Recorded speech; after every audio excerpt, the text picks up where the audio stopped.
1 in 11 people worldwide faced hunger in 2023, 1 in 5 in Africa. In the contemporary, hunger is framed within a biological scope, but rhetoric can reshape how hunger can be understood. In 2023, around 2.33 billion people globally faced moderate or severe food insecurity, a number that has not been changed significantly since the sharp upturn in 2020 amid the COVID-19 pandemic. Food rhetoric is a wide-ranging genre that looks at many things involving and revolving around the discourse of food. Today, I'm going to show the way hunger is present in the field of food rhetoric. This is No Food for Thought, a podcast on hunger and food rhetoric.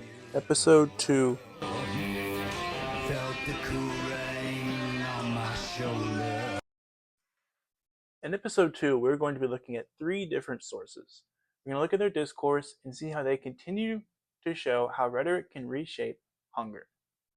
The first source we're going to look at is by Mohan J. Dutta. Her chapter in Rhetoric of Food, Discourse, Materiality, and Power is titled Narrative of Hunger. In this chapter, she focuses on India. And in the last episode, I should say, it was more from the perspective of these organizations who are giving food and money and give me money, we'll send it to Africa. This chapter talks from the perspective of the Indian people, and she's done actual field work there with the people. Her rhetorical focus is similar to Jacobson from the last episode, and she also focuses on the neoliberal economy of food. Here's an excerpt from her article. In my fieldwork in West Bengal over the last decade, hunger marks the narratives that I have constructed with men and women who often share their pain in not being able to offer food to their children. Hunger is storied as a bodily response, reflected in the pain felt in the stomach, often stored in the experience of parents seeking to offer the basic resource of food to their children. The pain of hunger is felt physically, but it also leaves a mark much deeper in the emotional responses attached to going without food, and particularly so in not being able to feed one's children.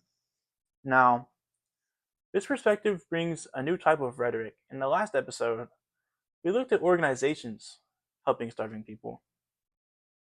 But again, here we're looking at the actual Indian people, and she knows this time around, and I might butcher the pronunciation of it because it's not in English, Laja, Lajja, and it means shame. And it's very powerful rhetorically that this is the main emotion, she says, that these people in India feel, these parents who can't feed their children, when they're feeling the same feeling in their gut, the pain, the suffering, they're going hungry. All they can think about is that they don't have food to feed their own children. And rhetorically, I think that draws a lot on the emotional appeals. But it gets worse on the emotional appeals because Duda goes on to mention a gut-wrenching comment that parents experiencing hunger over months commit suicide along with the children, sometimes feeding poison to the entire family. And the same message from episode 1 continues to ring out here. The issue is that food has become a commodity and an asset instead of a necessity. And the fact that these parents see death as a better substitute to the suffering their kids are experiencing and themselves highlights the dystopian reality of the hunger crisis in the world. The next article comes from Nathan Stormer, and he writes about having a moral obligation to write about hunger from a rhetorical perspective because hundreds of millions of people are going hungry. And he sees hunger in a different sense. He sees hunger as shaping rhetoric instead of rhetoric shaping hunger. Because if someone is going hungry and they're in survival mode, that's going to forcefully change their behavior, everything about them, pretty much. And so if that all is being changed, then their rhetoric is being changed. So hunger shapes rhetoric. Pretty interesting. He says, rhetoric does not deserve autonomy from hunger.